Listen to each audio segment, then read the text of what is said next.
clear this out real quick. Now what I want to cover is I want to go into variables, okay? And, well, basically I'm going to kind of do two in one. I'm going to do variables and I'm going to do the read command, both at the same time, kind of. I'm going to incorporate all three of these together, okay? So now let's say as an example, first let's define a variable. What's a variable? If you remember from high school algebra, if you took it, a variable is a letter or a symbol or something that stands for something else, for a value, okay?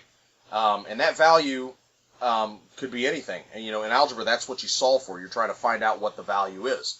But in computer logic, you can still do arithmetic and stuff like that, and you utilize variables pretty much, well, the exact same way, really.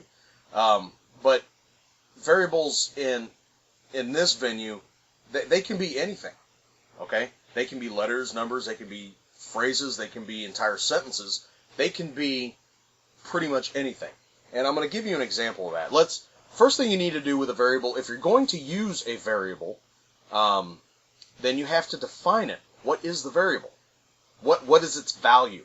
So, as an example, I'm going to type in answer, all right? And I'm not going to do anything other than type in a word, answer. This is my variable, okay? This is the variable definition. This is what I'm going to call my variable, all right? And I'm going to assign it a value. You do that with an equal sign. You're going to say this equals, and then whatever value. I'm going to put in 10. Let's say that I want the value of the variable answer to be 10. Okay, fine. Now, one thing also, you can use the semicolon. If you're typing in more than one command on the same line, you can use a semicolon. That's what I'm going to do. Because now I want to work with that. Now I have a variable. Okay? What I'm going to do is I'm going to use the echo command.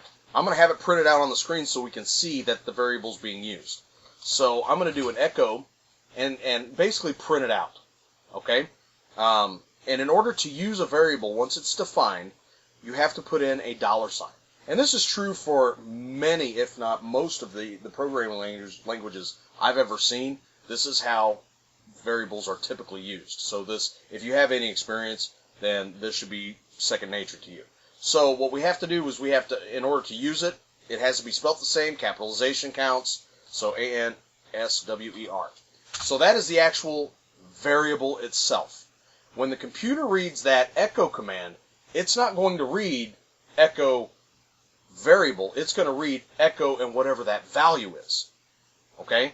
And we define the value as 10. So the computer actually sees that as, oh, I need to echo the value 10. Okay? So if I hit enter, you'll see how it spits out the number 10. It didn't spit out $answer. Okay? It didn't spit out the name of the variable. It spit out the value of the variable. Okay? That's why it's a variable. It makes it very, very useful. You can use it for a lot of different things. All right? Here's an example. If I did the same thing, but instead of saying answer, let's say I wanted to say you typed or entered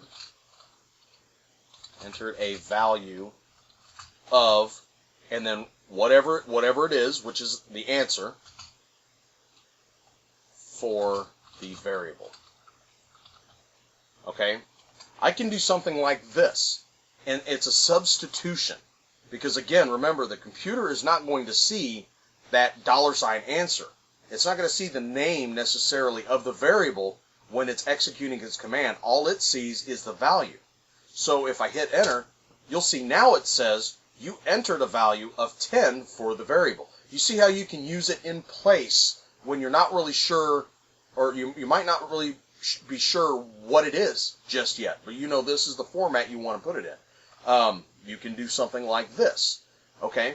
Now what I want to do is, I hope you can follow how the variable is defined and then it's usable. Okay? What I want to do now is I want